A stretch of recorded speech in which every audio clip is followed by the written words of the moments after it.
मैं आप सबसे सर्वप्रथम सर्वेश्वर महाराज के यहाँ मंदिर पे अपना माथा टेक के इस बलिदानी धरती पे आज आए हुए उस महापुरुष मंच पे बैठे हुए जिसने पूरे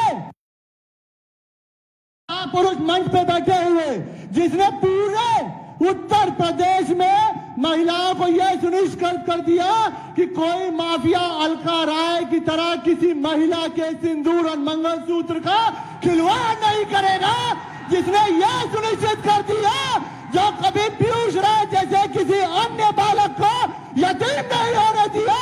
मैं ऐसे पूजनीय महाराज जी का स्वागत अभिनंदन करते हुए मंच देता हूं। बहुत बहुत धन्यवाद।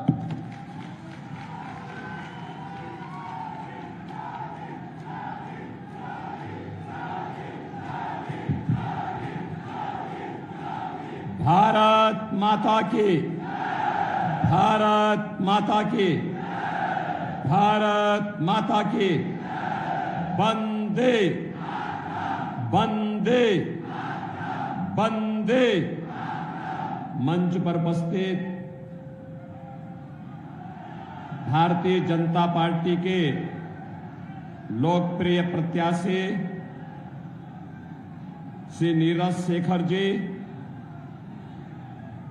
आजमगढ़ के सांसद, भोजपुरी के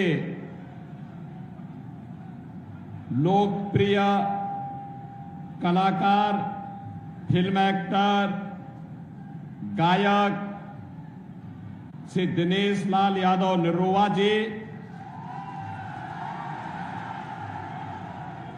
उत्तर प्रदेश सरकार के मंत्री और जो आप निरुआ के साथ फिल्मों में काम करने के इच्छुक हैं, ऐसे श्री दयाशंकर सिंह जी। दयाशंकर भी कह रहे हैं कि मैं फिल्मों में काम करूंगा। एमएलसी श्री विशाल सिंह चंचल जी,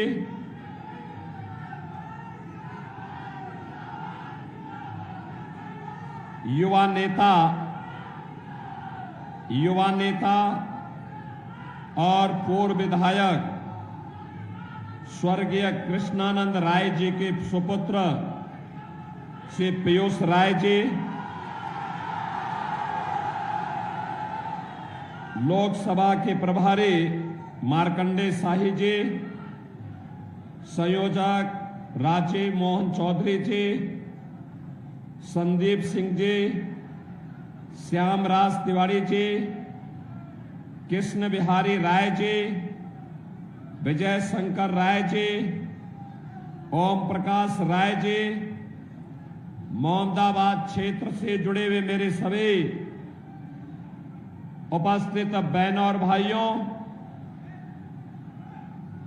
मैं भारत माता के महान सपूतों, क्रांतिकारियों की इस पावन धरा को कोटि कोटि नमन करते हुए आप सबके उत्साह के लिए आपका हृदय से अभिनंदन करता हूं, स्वागत करता हूं। बहनों और भाइयों, मोहम्मदाबाद क्षेत्र के लिए स्वर्गीय कृष्णानंद राय जी के बहुत सारे सपने थे। यहां के विकास को लेकर के वे अत्यंत चिंतित रहते थे, लगातार प्रयास करते थे, संघर्षों से तपे थे।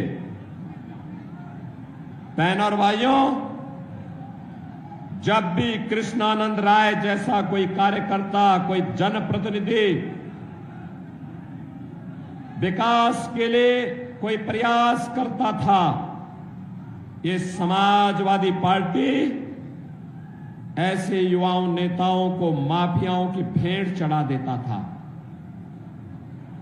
और याद करिए, जिन लोगों ने स्वर्गीय कृष्णानंद राय की हत्या में कोई संवेदना व्यक्त नहीं की, बल्कि हत्यारों को संरक्षण दिया, वे लोग आज माफिया के मरने पर मातम मनाने के लिए आते हैं।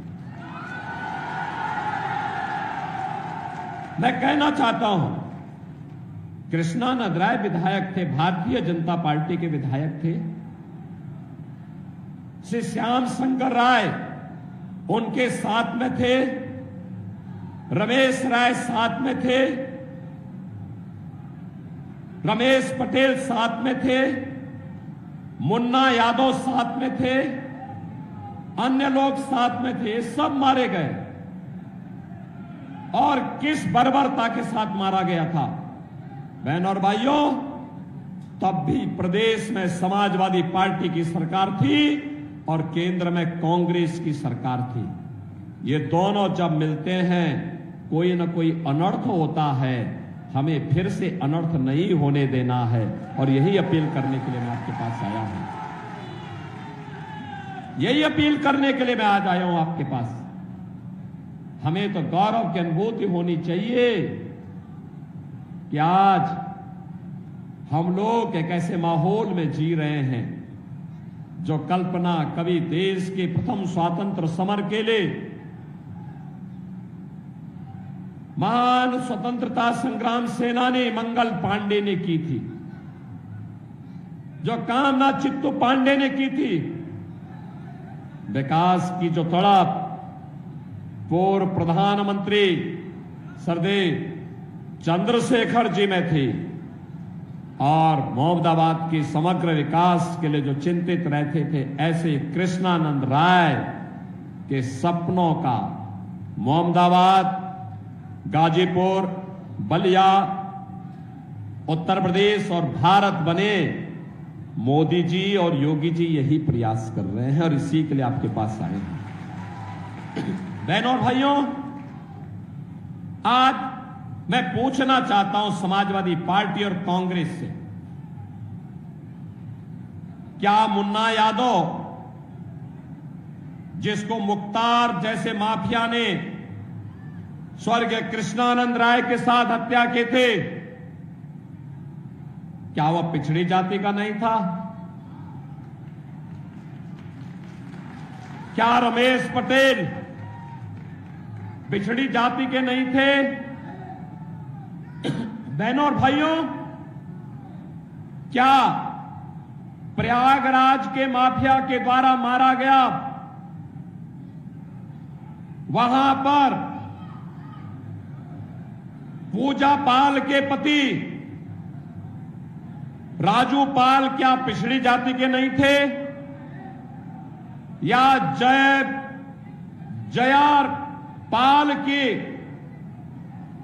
पाल के पति उमेश पाल क्या ये पिछड़ी जाति के नहीं थे? और इन माफियाओं को, इन निर्दोष लोगों की हत्या करने की छूट सत्ता कैसे दे देती है? और इसीलिए तो हम कहते रहे हैं, हमारा भी अगर उनका संकल्प बीजेपी के जनप्रतिनिधियों को मारने का था, उनका संकल्प गरीब के बेटे को मारने का था, तो हमारा भी संकल्प था कि माफिया को मिट्टी में मिला करके रहेंगे। और बहनों और भाइयों, आज माफिया मिट्टी में मिल गए तो लाखों करोड़ रुपया निवेश यूपी में आ रहा है।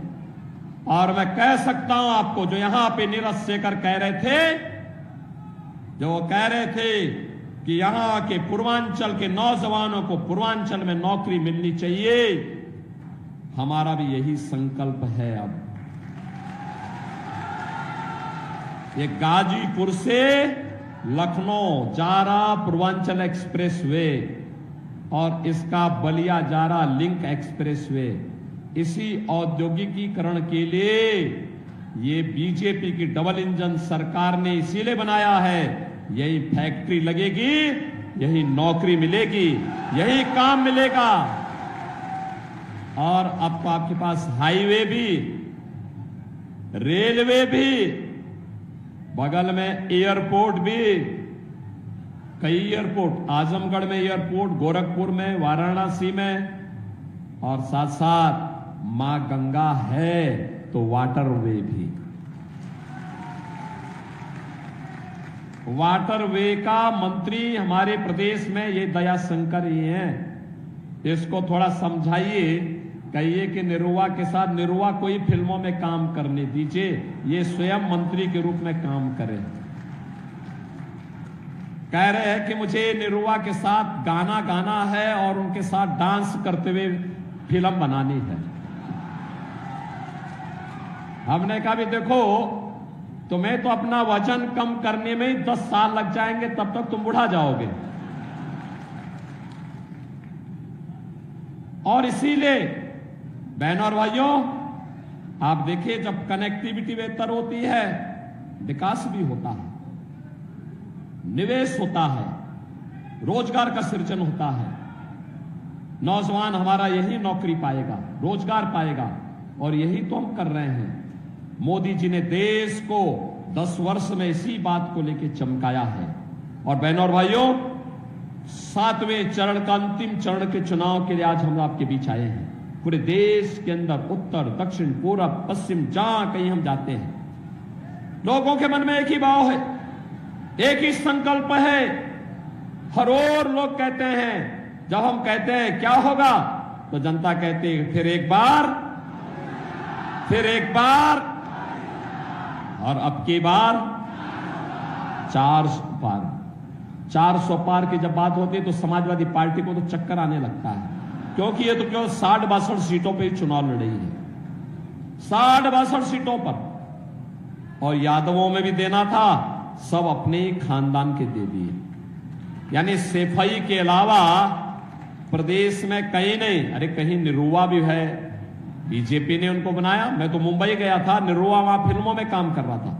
मैंने कहा भी निरुआ, अरे मुंबई के लिए बहुत किया है, चलो गाजीपुर आजमगढ़ के लिए कुछ करो।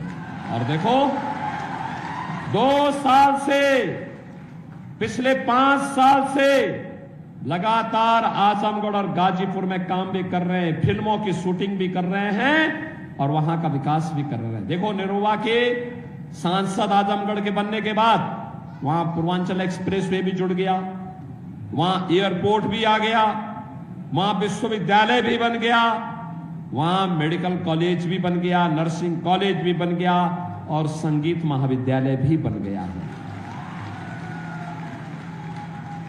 देखो, जब अच्छे लोग चुनते हैं, विकास भी अच्छा होता है। और ऐसे ही मोदी जी ने देश के अंदर किया है। आज दुनिया के अंदर भारत का सम्मान बढ़ा है, देश की सीमाएं सुरक्षित हुई हैं। अब बहनों और भाइयों, आतंकवाद और नक्सलवाद तो समाप्त हुआ। अगर कहीं पे पटाखा भी फट जाए तो पाकिस्तान पहले सफाई देता है, कहता साहब मेरा हाथ नहीं है, उसे मालूम है ये नया भारत है, छेड़ता नहीं, कोई छेड़ेगा तो उसको छोड़ेगा भी नहीं। बहनों और भाइयों, ये नया भारत है। इस नए भारत में सुरक्षा है तो सम्मान भी है, विकास है तो गरीबों का कल्याण भी है। यही समाजवादी पार्टी थी, राशन माफिया भी थे, और आज 80 करोड़ लोगों को फ्री में राशन मिल रहा है। और मैं तो कहता हूं, जो पाकिस्तान का राग अलाप रहे हैं ना, हिंदुस्तान ने मोदी जी के नेतृत्व में 10 वर्ष में जितनी पाकिस्तान की आबादी है, उससे बड़ी आबादी को गरीबी से उभारने का काम किया है, गरीबी से ऊपर खुशहाल जीवन जीने के लिए आगे बढ़ाया है। और पाकिस्तान 23 करोड़ लोगों को रोटी नहीं दे पा रहा है, भूखों मर रहे लोग। 1 किलो आटा के लिए छीना झपटी होती है। मोदी जी के नेतृत्व में आज गरीबों का कल्याण, 80 करोड़ लोग फ्री में राशन प्राप्त कर रहे हैं। 60 करोड़ लोगों के 5 लाख रुपए का आयुष्मान भारत की सुविधा, वे कहीं भी जाएं देश के अंदर, उनको मुफ्त में 5 लाख रुपए की मुफ्त में चिकित्सा सुविधा उपलब्ध है। 12 करोड़ किसानों के को किसान सम्मान निधि, 12 करोड़ घरों में शौचालय का निर्माण, 10 करोड़ घरों में उज्ज्वला योजना का कनेक्शन। और मोदी जी ने उज्ज्वला योजना के कनेक्शन की शुरुआत बलिया से ही की थी। बहनों और भाइयों, 4 करोड़ घर बन गए हैं। और मोदी जी ने कहा है, मोदी जी ने कहा है, बहनों और भाइयों, मोदी जी ने कहा है कि 70 वर्ष से ऊपर के प्रत्येक बुजुर्ग को 4 जून के बाद, जब फिर एक बार मोदी सरकार बनेगी, फ्री में 5 लाख रुपए की स्वास्थ्य बीमा उपलब्ध करवाएंगे। जितने गरीब होंगे उन सबके मकान बनेंगे, सबके मकान देंगे। एक तरफ ये कार्य करने वाली सरकार और दूसरी तरफ माफियाओं को संरक्षण देने वाली, माफियाओं को संरक्षण देने वाली, आतंकवाद और नक्सलवाद को बढ़ाने वाले, देश के सम्मान को गंवाने वाले, देश के अंदर विकास के कार्यों को ठप करने वाले कांग्रेस और समाजवादी पार्टी के लोग हैं। इनका विकास से कोई लेना देना नहीं, गरीबों से कोई लेना देना नहीं। ये पाकिस्तान की पैरवी करते हैं, अपने राजनीतिक स्वार्थ के लिए आतंकवाद को बढ़ावा देते हैं, माफियाओं को अपने गले का हार बनाते हैं और भारत विरोधी कृत्यों को करना अपना जन्मसिद्ध अधिकार भी समझते हैं। आज आप देख रहे होंगे इनका घोषणा पत्र क्या कहता है? कहता है सत्ता में आएंगे तो अनुसूचित जाति और पिछड़ी जाति के आरक्षण को मुसलमानों को बांटेंगे। क्या आप बांटने देंगे? क्या भारतीय जनता पार्टी हरगिज काम नहीं करने देगी, कतई नहीं करने देगी, किसी भी स्थिति में नहीं करने देगी। कोई भी माई का लाल बाबा साहब भीमराव अंबेडकर के संविधान के साथ छेड़छाड़ नहीं कर पाएगा। बाबा साहब भीमराव अंबेडकर ने कहा था कि धर्म के आधार पर आरक्षण नहीं हो सकता, आरक्षण का आधार अनुसूचित जाति, जनजाति और पिछड़ी जाति को केवल आरक्षण मिलेगा, मुसलमान को आरक्षण नहीं मिल सकता है। लेकिन ये कांग्रेस और समाजवादी पार्टी के लोग जबरदस्ती बाबा साहब भीमराव अंबेडकर की भावनाओं के विरुद्ध आचरण कर रहे हैं। बहनों और भाइयों, आज हम सब आए हैं आपके पास कहने के लिए, ये कहते हैं कि कांग्रेस सत्ता में आई तो पर्सनल लॉ लागू करेंगे। पर्सनल लॉ का मतलब जानते हैं आप? पर्सनल लॉ का मतलब बेटी स्कूल नहीं जा पाएगी, महिलाएं बाजार नहीं जा पाएंगी, 3 तलाक की कुप्रथा को फिर से लागू करेंगे और इनके द्वारा कहा जा रहा है तालिबानी शासन लागू करेंगे। अरे हिंदुस्तान बाबा साहब भीमराव अंबेडकर के बनाए हुए संविधान से चलेगा। हिंदुस्तान में कोई शरीयत का कानून और कोई तालिबानी व्यवस्था लागू नहीं होने देंगे। इसके लिए चाहे कोई भी कीमत चुकानी पड़े। बहनों और भाइयों, ये कहते हैं अगर सत्ता में आए तो हिंदुओं पे वरासत टैक्स लगाएंगे। ये वरासत टैक्स का मतलब जानते हैं आप? वरासत टैक्स का मतलब आपके पूर्वजों ने जो संपत्ति अर्जित की है, जो संपत्ति आपको अर्जित की है, आपके पूर्वजों ने, आपके बाप दादों ने, आपकी मां ने, उस संपत्ति का ये लोग क्या करेंगे? सर्वे करवाएंगे और उसमें से आधी संपत्ति पाकिस्तान, बांग्लादेश और रोहिंग्या मुसलमानों को बंदर बांट करने का काम करेंगे। आपको पता लगा आपके पिताजी ने, आपके दादा ने, आपके बाबा ने कोई मकान बनाया है, 4 कमरे का मकान है। अगर कांग्रेस और समाजवादी पार्टी आई तो क्या कहेंगे? कहेंगे दो घर में तुम रहो और 2 घर किसी मुसलमान को दे दो। अरे आपके घर में कोई मुसलमान बसेगा क्या? आप इसको स्वीकार करेंगे क्या? ये औरंगजेब की आत्मा घुस गई है इनके अंदर। औरंगजेब मुगलों का सबसे क्रूर बादशाह था। बहनों और भाइयों, कोई मुसलमान भी अपने पुत्र का नाम औरंगजेब नहीं रखता। इसलिए नहीं रखता है क्योंकि औरंगजेब ने पहले अपने भाई की हत्या की, फिर अपने बाप को मारा, अपने बाप को तड़प तड़प करके एक बूंद पानी के लिए तरसाया। उसका बाप शाहजहां भी कहता है कि औरंगजेब तो जैसा दुष्ट पुत्र किसी को पैदा न हो, तो ने जीते जी मुझे एक बूंद पानी के लिए तरसाया है। तो से अच्छे तो ये हिंदू हैं जो अपने बड़े बुजुर्गों का सम्मान करते हैं और मरने के बाद भी श्राद्ध और तर्पण करके अपने पितरों को जल देने का काम करते हैं। बहनों और भाइयों, ये शाहजहां के द्वारा हिंदुओं के बारे में कहा गया। और औरंगजेब ने हिंदुओं के लिए कर लगाया था, उसका नाम था जजिया कर। हिंदुओं को कहता था या तो मुसलमान बनो नहीं तो जजिया कर दो। ऐसे ही कांग्रेस और समाजवादी पार्टी के लोग भी करना चाहते हैं। औरंगजेब की आत्मा घुस गई इनके अंदर। औरंगजेब को मिट्टी के अंदर ही दफन रहने दो, उसको जीवित मत होने दो। और यही कहने के लिए मैं आया हूं। बहनों और भाइयों, आप सबसे मेरी अपील है, मैं पूछना चाहता हूं, अयोध्या में क्या राम मंदिर का निर्माण इस समाजवादी पार्टी और कांग्रेस के लोग करा पाते क्या? करा पाते क्या? कितने लोग अयोध्या गए हैं आप में से? वाह भाई, काफी बड़ी संख्या गई है। और मैं कहूंगा चुनाव के बाद दयाशंकर से, पीयूष राय से और नीरज शेखर जी से भी कि यहां के लोगों को एक बार अयोध्या का दर्शन करवा के लेके आओ। आज नई अयोध्या देखेंगे ना, आप भी देखेंगे कि भगवान राम की कृपा साक्षात बरस रही है। बहनों और भाइयों, एक तरफ राम भक्तों पर गोली चलाने वाली समाजवादी पार्टी है और दूसरी तरफ राम भक्तों का आवभगत करने वाली, आपको पुण्य का भागीदार बनाने वाली भारतीय जनता पार्टी। और इसीलिए मैं आया हूं आपसे कहने के लिए, पूरे देश की जो आवाज है वो आवाज यही है कि जो राम को लाए हैं, जो राम को लाए हैं